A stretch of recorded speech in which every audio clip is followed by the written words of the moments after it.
So, during a recent visit to one of our most favourite places, Ports Solent Marina, I did some filming of the loch and I thought I'd share that with you. So, here we are looking up the fairway of Port Solent, and if we take a look down, we can see the sluice gates starting to open, which basically lets water out of the marina into the loch. So, the British Isles being tidal means that some of our marinas have to be controlled by locks.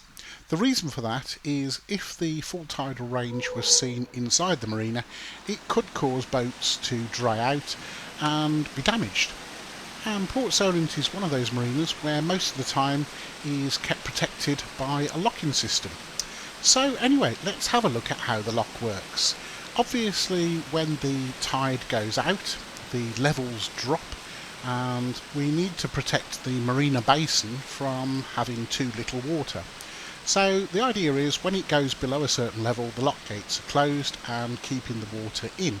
But obviously we need to bear in mind that boats want to still come and go. So we have a process whereby we can adjust the levels from the height of the marina to compensate for the height of the sea.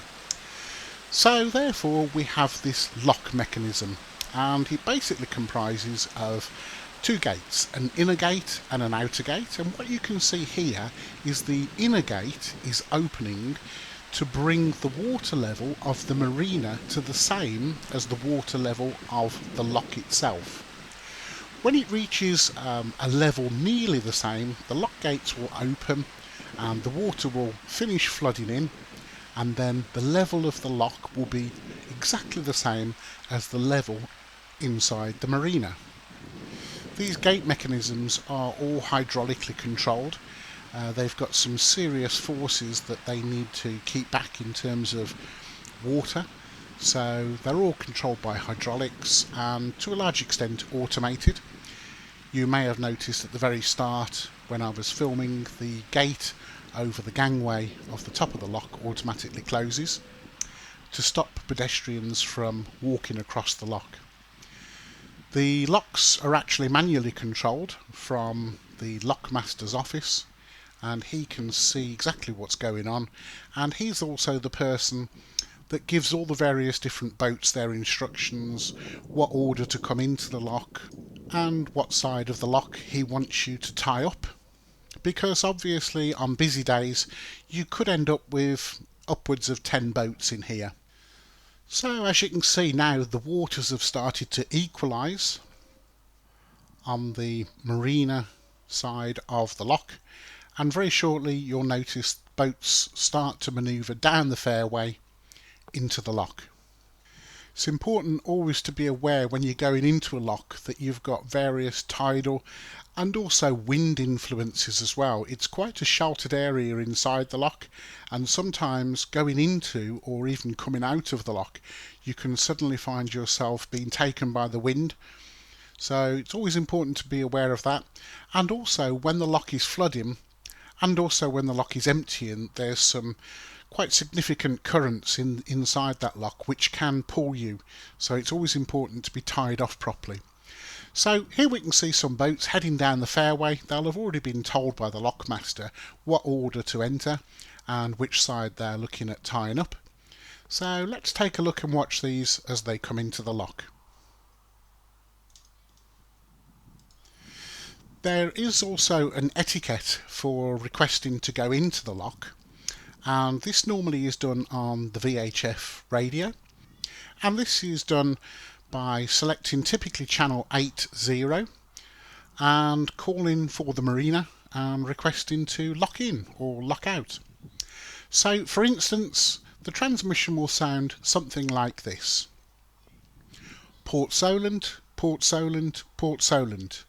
This is motor yacht Ziggy, Ziggy, Ziggy. Requesting lockout please, over. To this, the lock office will normally reply, Ziggy, Port Solent, Roger, please proceed and await the next green light. And it's as simple as that, because there very often is a traffic light system, red, amber, green, or sometimes just red and green. and literally when it's a green light you can go, and when it's a red light you can't go. Port Solent's a really nice example of a really nice, well-run lock. It's quite a wide lock. You can actually get 2.5 boats abreast, so by that 2 fairly good sized boats and a rib maybe. So it's very, very possible to fit 10 or maybe even 12 boats in this particular lock. And what you'll see is you've got these walkways running along each side of the lock with cleats to tie onto, and these walkways actually go up and down relative to the height of the water. So you can very often find lockmasters and assistants on the side of these walkways quite happy to take your lines and tie you off. As you can see here, we've got a fairly big sized motor vessel. We're single-handed as well, so he will come in and very often somebody will be there to take his lines and just help him. Sometimes this can be quite a stressful experience for boaters, and they aim to make it as pleasant and as uneventful as possible. So here we're going to start to see the lock fill up with a few boats, and then they will close the inner doors and they will start to equalise to the outside sea level by basically doing the same process in reverse. So opening the outer doors and letting the lock basin drain out into the sea until the lock basin reaches the same level as the outside sea. When all of the boats come into the lock, they're all instructed to turn off their engines. Even sail yachts, as you'll see there's a few here, they won't be going in under sail, they'll be going in on their engines. They've obviously got a lot more control under engine power. So here you'll see we've got half a dozen boats, including a rib at the back. And they start to open the outside doors now, and the inside lock level will go down.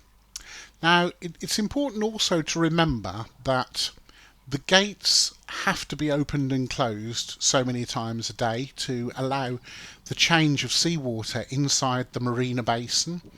Otherwise the seawater will become stagnant and the sea life inside the marina will start to become negatively influenced by that. So they look at having so many changes per day, but also they will have a period of time called free flow.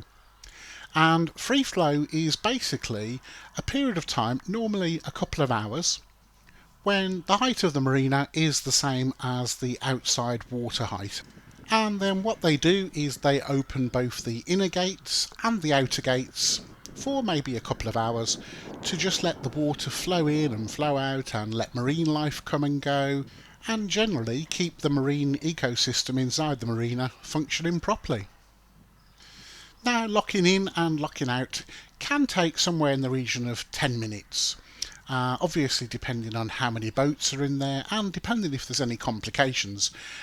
Me personally, I've seen boats go in forwards and come out backwards just because that's life on the water.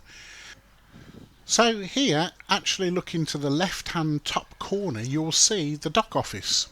So this is where the guys stand that control the movements within the marina and also the movements within the lock.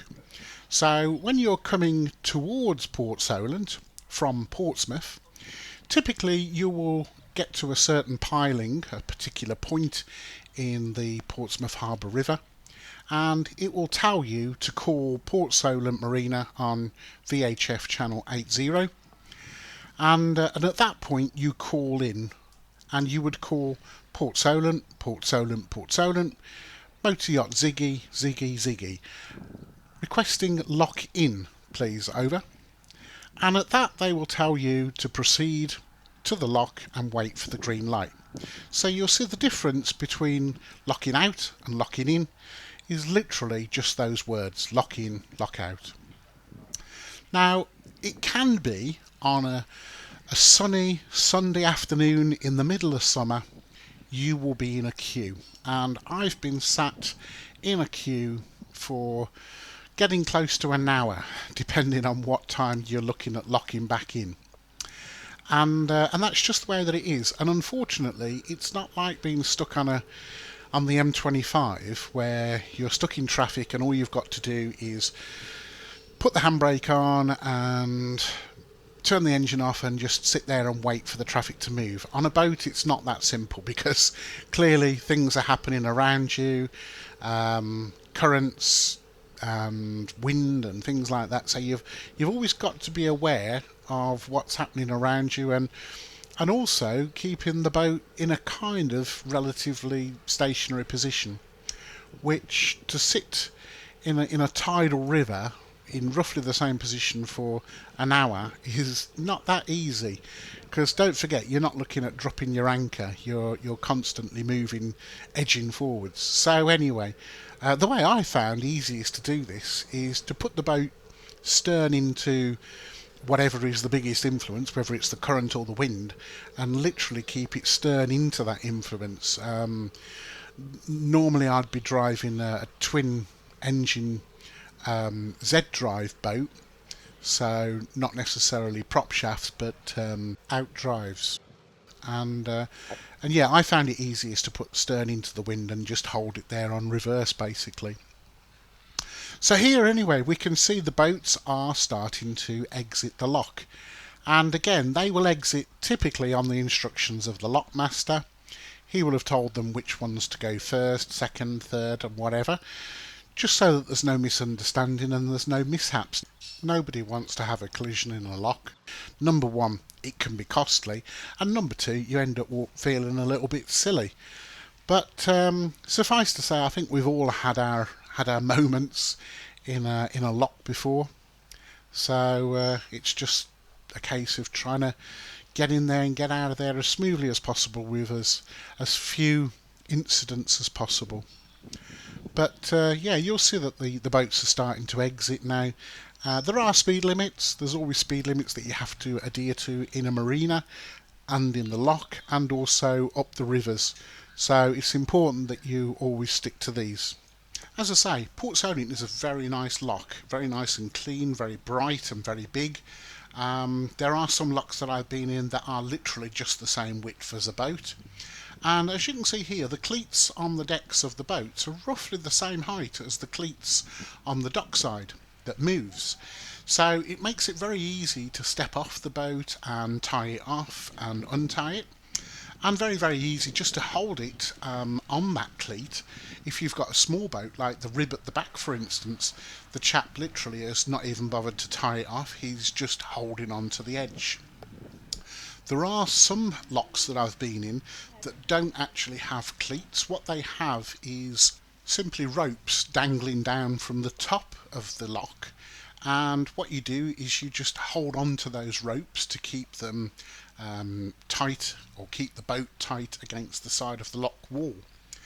But yeah, Ports Solent is a very, very nice lock and very, very well run. So here's the last couple of boats exiting. The rib will go and then the big sailing yacht will go.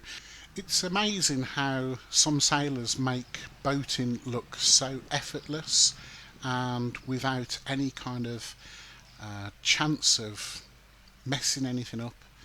But it really is a skill. It's a skill that is taught, and it's a skill that's learnt over many, many years. And I always admire people that make it look as easy as what this sailor just has. So there you go, and you'll notice that everybody's gone and they're going to start to shut the lock gates now, and that is it until the next time somebody calls to lock in or lock out, and then the process will start all over again. Right, well I hope you've enjoyed this video. We love going down to Ports Solent and I just love doing videos like this. So thanks very much for watching. I hope you've enjoyed it and I hope to see you again very, very soon. But for now, take care, farewell and goodbye.